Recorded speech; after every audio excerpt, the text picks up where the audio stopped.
नमस्कार, आप देख रहे हैं जनता टीवी। मैं हूं आपके साथ अमन त्रिपाठी। बुलेटिन का आगाज करेंगे एक बड़ी खबर के साथ। बड़ी खबर, बड़ी जानकारी सामने। इस वक्त की बड़ी खबर आपको बता दें, पेपर लीक पर सीएम योगी का बड़ा बयान सामने आया है। ये बड़ी खबर, बड़ी जानकारी।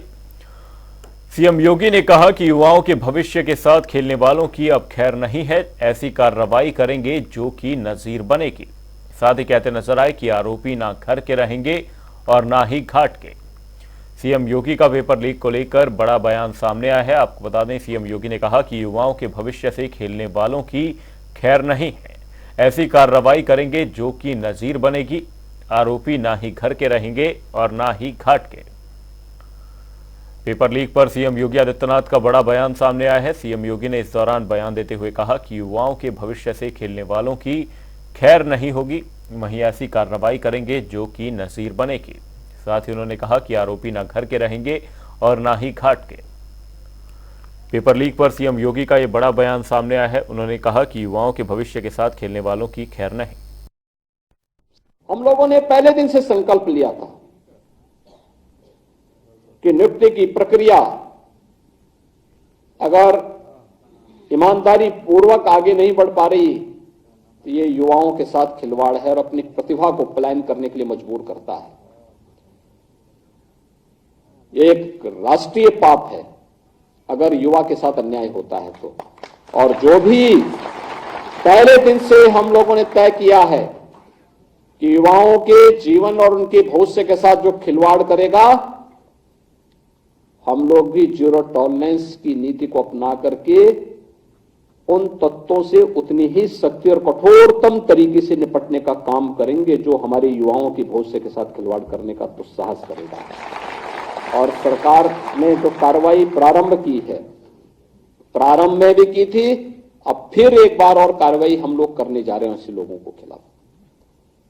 क्योंकि हम लोग तकनीक का उपयोग करते हैं तो हम लोगों के समान ही वे तत्व भी तकनीक का उपयोग करने लगते हैं। कभी कभी मैं सोचता हूं कि अगर वे लोग भी अगर सकारात्मक सोच रखते तो संभवतः गलत काम नहीं करते, अच्छी दिशा में आगे बढ़ते, खुशहाल का जीवन व्यतीत करते। लेकिन अब वे न घर के रहेंगे न घाट के रहेंगे, क्योंकि अब तो सरकार जब अपनी कार्रवाई कर रही है तो बहुत बड़ी कार्रवाई हम लोग ऐसे तत्वों के खिलाफ करेंगे जो युवाओं के भविष्य के साथ खिलवाड़ करेंगे। और कार्रवाई भी ऐसी होगी क्योंकि हम लोग जब कार्रवाई करते हैं तो उसको एक ऐसा प्रस्तुत करते हैं वो नजीर बन जाए, नजीर बनवाएंगे, दोषियों को के सामने उदाहरण प्रस्तुत करवाएंगे। बुलेटिन में रुक करेंगे अगली बड़ी खबर की ओर। बड़ी खबर, बड़ी जानकारी आगरा से सामने। आगरा से इस वक्त की बड़ी खबर आपको बता दें, भारत जोड़ो न्याय यात्रा आगरा पहुंची है। इस दौरान राहुल गांधी की यात्रा में अखिलेश यादव भी मौजूद देखे गए। आपको बता दें, राहुल अखिलेश इस दौरान एक साथ नजर आए। बड़ी खबर, बड़ी जानकारी। आगरा पहुंची है राहुल गांधी की भारत जोड़ो न्याय यात्रा। इस वक्त की बड़ी खबर, बड़ी जानकारी। राहुल की यात्रा में अखिलेश यादव भी नजर आए। वहीं राहुल अखिलेश एक साथ नजर आए। आपको बता दें, उत्तर प्रदेश में सीट शेयरिंग के बाद से अब राहुल गांधी की भारत जोड़ो न्याय यात्रा आगरा पहुंची है, जहां राहुल गांधी की यात्रा में अखिलेश यादव भी इस दौरान शामिल होते नजर आए। राहुल अखिलेश एक साथ नजर आ रहे हैं। राहुल गांधी, अखिलेश यादव एक साथ एक मंच पर भारत जोड़ो न्याय यात्रा में शामिल होते हुए आगरा में नजर आए। राहुल गांधी की भारत जोड़ो न्याय यात्रा आगरा पहुंची। इस दौरान राहुल गांधी और अखिलेश यादव को एक साथ देखा गया। यूपी में सीट शेयरिंग के समझौते के बाद से दोनों साथ नजर आए।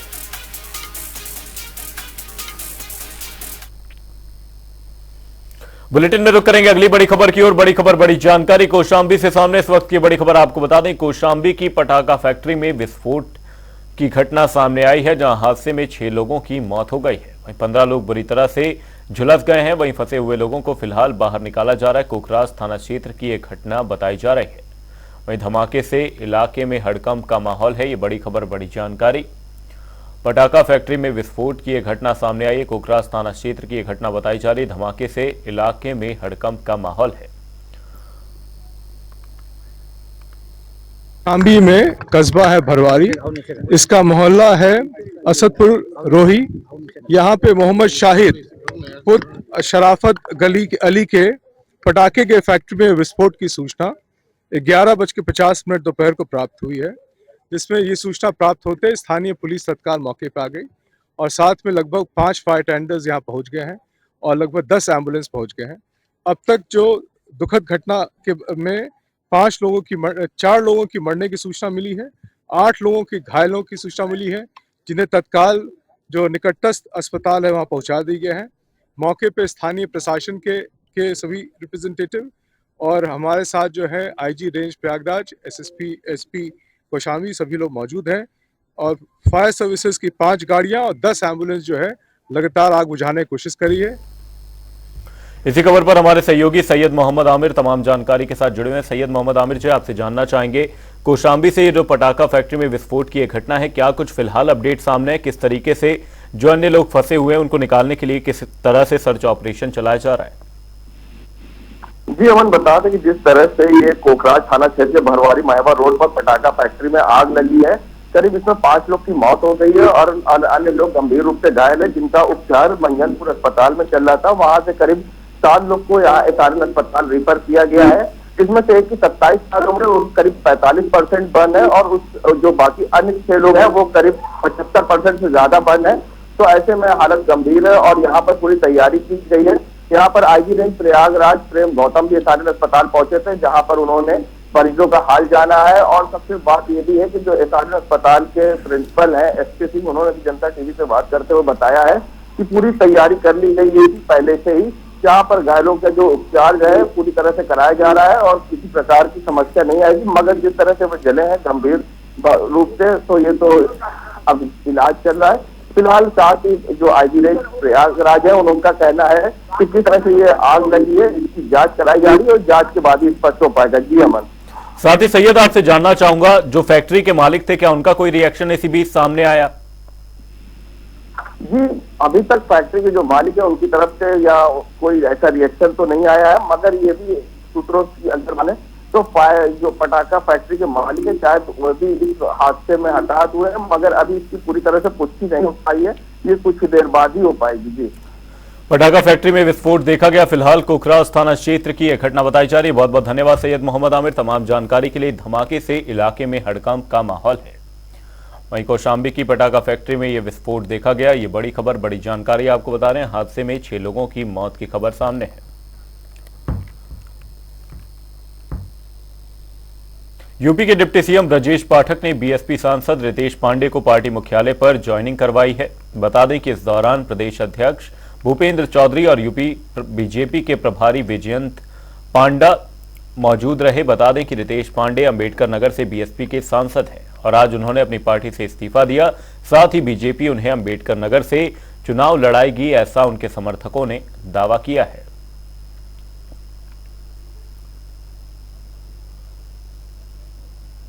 देश के यशस्वी प्रधानमंत्री आदरणीय श्री नरेंद्र मोदी जी के विजन को देखते हुए जो विकसित भारत की एक कल्पना है, उसमें अपना सहयोग देने के लिए इस बड़े मिशन के साथ भारतीय जनता पार्टी के साथ जुड़ करके और उनके नेतृत्व में काम करने के लिए आगे आया हूं।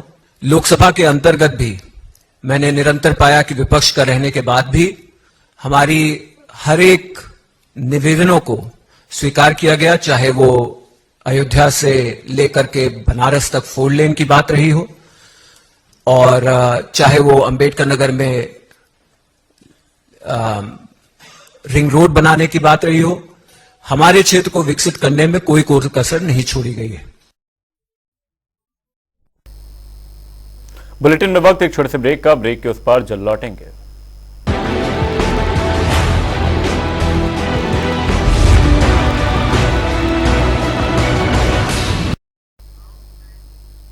ब्रेक के बाद आपका स्वागत है। आप देख रहे हैं जनता टीवी। सीधा चलेंगे बरेली, जहां पर उत्तर प्रदेश के मुख्यमंत्री योगी आदित्यनाथ संबोधन करते हुए नजर आ रहे हैं। क्या कुछ कहना है सीएम योगी, आपको सुनवाते हैं।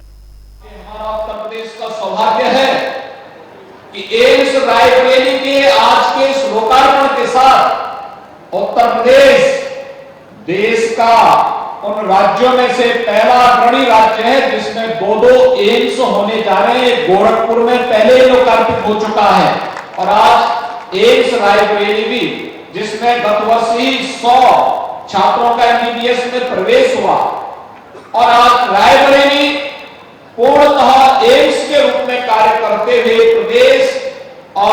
प्रदेश की जनता को बेहतरीन स्वास्थ्य सुविधा उपलब्ध करवाएगा। वास्तव में हर एक क्षेत्र में पिछले 10 वर्ष में 70 वर्षों में जितना हुआ वह उपलब्धि मात्र 10 वर्ष में प्रधानमंत्री मोदी जी के नेतृत्व में हम लोगों ने अर्जित किया। और स्वास्थ्य के क्षेत्र में जब हम बात करते हैं तो मुझे याद है जब 2017 में हमारी सरकार आई थी तो डबल इंजन की सरकार के सामने उस समय स्वास्थ्य एक चुनौती थी। कहीं इंसेफ्लाइटिस था, कहीं मलेरिया था, कहीं पेट कालाजार था, कहीं डेंगू के कहर बरताए जाते थे, अलग अलग प्रकार की बीमारियां देखने को मिलती थी। मेडिकल की सुविधाएं बहुत ही खराब थी। आज मैं कह सकता हूं कि उत्तर प्रदेश के 75 जनपद हैं। 1947 से 2017 तक केवल 12 गवर्नमेंट मेडिकल कॉलेज इस राज्य में बन पाए थे। आज हम लोगों ने 45 जनपदों में पहले से ही मेडिकल कॉलेज है, जिसमें शासन और निजी क्षेत्र दोनों को मिलाकर के 65 मेडिकल कॉलेज वहां पहले से चल रहे हैं। लेकिन साथ ही 14 अन्य मेडिकल कॉलेज वर्तमान में निर्माणाधीन हैं और 16 जनपदों में केंद्र और राज्य शासन के साथ पीपीपी मोड पर हम लोग निजी क्षेत्र को भी मेडिकल कॉलेज खोलने के लिए प्रेरित कर रहे हैं, जिन पर कार्रवाई युद्ध स्तर पर आगे बढ़ चुकी है। यानी 1 डिस्ट्रिक्ट 1 मेडिकल कॉलेज की परिकल्पना साकार हो सकती है, आज उत्तर प्रदेश के अंदर देखने को मिल रहा है। 75 जनपदों में डायलिसिस की सुविधा है, दूर दराज के क्षेत्रों में टेली मेडिसिन की सुविधा है और मुख्यमंत्री आरोग्य मेलों के माध्यम से प्रत्येक सप्ताह स्वास्थ्य विभाग की टीम दूर दराज के गांवों में जाकर के लाखों लोगों को प्रति सप्ताह निःशुल्क स्वास्थ्य की सुविधा उपलब्ध करवाती है। पीएम जन आरोग्य योजना के अंतर्गत जिस प्रकार की सुविधाएं आयुष्मान भारत के अंदर प्राप्त हो रही हैं, 5 लाख रुपए की स्वास्थ्य बीमा का कवर अत्यंत अभिनंदनीय है। गरीब से गरीब व्यक्ति भी सुविधाओं का लाभ प्राप्त कर सकता है। आज एम्स रायबरेली का उद्घाटन इस कड़ी में एक महत्वपूर्ण मील का पत्थर साबित होने जा रहा है। इस अवसर खाद्य सुरक्षा से जुड़े हुए तमाम लेबोरेटरीज का उद्घाटन आदरणीय प्रधानमंत्री जी के कर कमलों से होने जा रहा है। प्रदेश के प्रयागराज में सुपर स्पेशलिटी ब्लॉक की आधारशिला भी प्रधानमंत्री जी के कर कमलों से होने जा रहा है। मैं इस अवसर पर एक बार फिर से आदरणीय प्रधानमंत्री जी के प्रति आभार व्यक्त करता हूं। उत्तर प्रदेश के निवासियों को इन बेहतरीन स्वास्थ्य सुविधाओं के लिए हृदय से अपनी शुभकामना देता हूं और उन्हें इस बात के लिए आश्वस्त करता हूं कि डबल इंजन की सरकार उनके हितों के लिए पूरी प्रतिबद्धता के साथ कार्य कर रही है और प्रधानमंत्री जी के विजन को पूरी ईमानदारी और प्रतिबद्धता के साथ जमीनी धरातल पर मिशन के रूप में ले जाने का कार्य करेगी। मैं एक बार फिर से रायबरेली वासियों को इस उपलब्धि के लिए बधाई देता हूं और उन्हें और यहां के जनप्रतिनिधियों को इस बात के लिए आश्वस्त करता हूं कि डबल इंजन की सरकार इस पूरे क्षेत्र के विकास के लिए पूरी प्रतिबद्धता के साथ कार्य करते हुए उनकी भावनाओं के अनुरूप, उनकी आशा और आकांक्षाओं के अनुरूप यहां पे परिणाम देगी। आप सबके प्रति शुभकामनाएं। धन्यवाद। जय हिंद। धन्यवाद माननीय। हम मंचासीन समस्त अतिथियों से अनुरोध करेंगे कि मंच के सामने जाकर अपना आसन ग्रहण करें।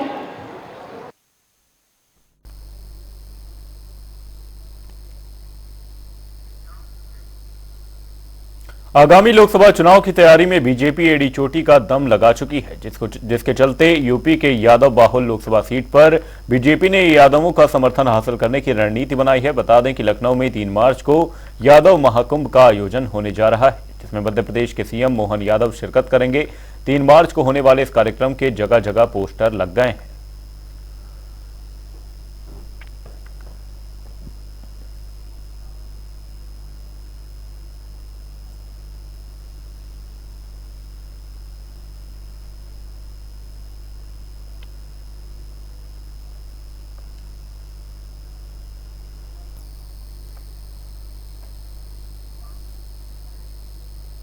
आरएलडी प्रमुख जयंत चौधरी मथुरा के दौरे पर रहे, जहां उन्होंने अपने 10 विधायकों के साथ राज्यसभा के मतदान को लेकर बैठक की और सभी विधायकों को बीजेपी के पक्ष में वोट करने के आदेश दिए। मीडिया से मुखातिब होते हुए जयंत चौधरी ने कहा कि मथुरा लोकसभा सीट मथुरा वासियों के साथ जाएगी, तो वहीं राहुल गांधी की यात्रा आगरा पहुंचने पर कहा कि राहुल गांधी यहां पर कोई बेतुका बयान ना दें। किसान आंदोलन पर उन्होंने कहा कि सरकार जल्द ही उनकी मांगों को लेकर हल निकाल लेगी।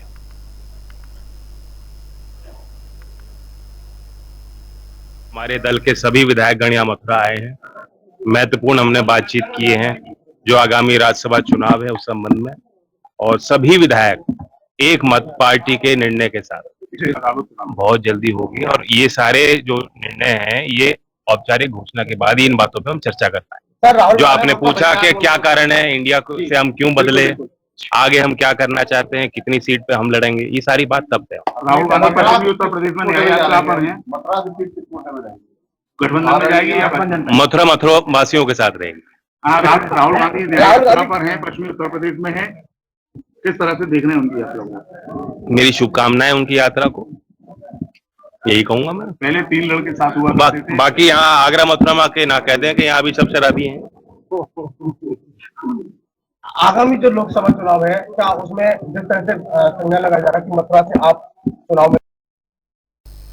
बुलेटिन में रुक करेंगे 5 मिनट में 25 खबरों की ओर। प्रतापगढ़ में संविधान दिवस में पहुंचे डीएम और पुलिस अधीक्षक, बड़ी संख्या में फरियादियों की सुनी समस्याएं, शिकायतों के निस्तारण के दिए निर्देश। उन्नाव में पुलिस ने लाखों की लूट का किया खुलासा, सर्विलांस की मदद से 8 आरोपियों को किया गिरफ्तार, लुटेरों के पास से नकदी और जेवरात किए बरामद। प्रतापगढ़ में ट्रेन की चपेट में आया युवक गंभीर रूप से हुआ घायल, स्थानीय लोगों ने 108 पर सूचित कर अस्पताल में कराया भर्ती। कानपुर के मोतीझील प्रांगण में महिला सशक्तिकरण कार्यक्रम का आयोजन, फिक्की फ्लो संस्था ने किया कार्यक्रम, छात्राओं ने प्रदर्शन कर महिला सशक्तिकरण को बढ़ावा देने का दिया संदेश। पीलीभीत में 24 घंटे बीत जाने के बाद लड़की नहीं हुई बरामद, जिसको लेकर हिंदू संगठनों में दिखा रोष, हिंदू संगठनों ने किया रोड जाम। एटा में तेज रफ्तार का कहर, दूध की कैंटर ने महिला को कुचला, महिला की मौके पर हुई मौत। कानपुर में काशी बाबा सिद्धनाथ के भव्य कॉरिडोर का हुआ शिलान्यास, विधानसभा अध्यक्ष ने दीप प्रज्वलित कर किया शिलान्यास, भक्तों ने लगाए बाबा सिद्धनाथ के जयकारे। बरेली में ऑल इंडिया रजा एक्शन कमेटी ने राष्ट्रपति को संबोधित ज्ञापन डीएम को सौंपा, यूपी बोर्ड परीक्षा में मुस्लिम छात्राओं को हिजाब उतरवाने के विरोध में दिया ज्ञापन, राष्ट्रीय अध्यक्ष मौलाना अदनान रजा खान के निर्देशों पर सौंपा ज्ञापन। एटा में हुए सड़क हादसे में पहुंचे एडीजी, घटनास्थल का लिया निरीक्षण, घायलों से ली घटना की जानकारी। फतेहपुर में दबंगों के हौसले बुलंद, बजरंग दल के विभाग संयोजक पर किया हमला, अवैध असलों की बट से बुरी तरह से पीटने का आरोप, घायलों को अस्पताल में कराया भर्ती। मिर्जापुर में आयुष मंत्री डॉक्टर दयाशंकर मिश्रा ने दिया बयान, पुलिस भर्ती पेपर के निरस्त किए जाने के बाद छात्रों की जीत।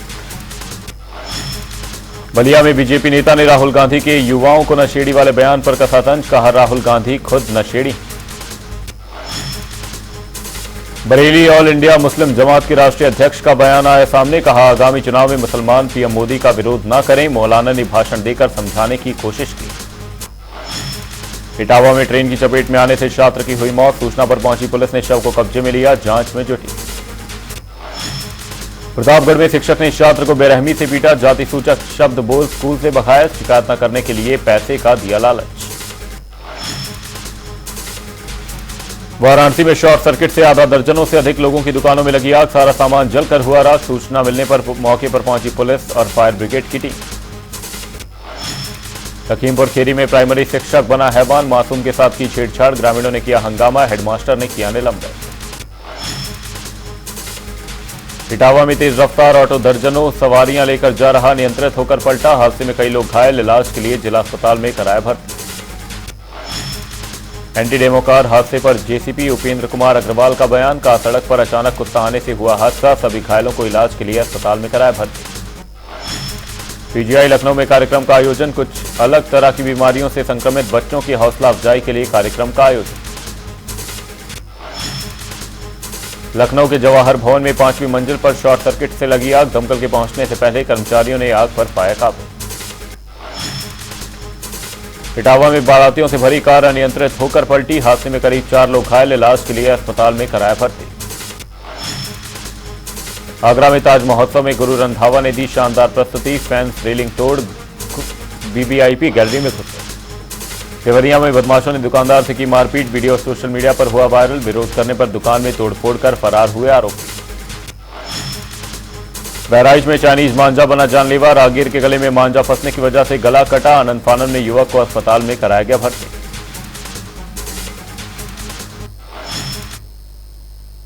बुलेटिन में फिलहाल के लिए सिर्फ इतना ही। कहीं जाएगा नहीं, जनता डी पर खबरों का सिलसिला रहेगा जारी। तब तक के लिए नमस्कार।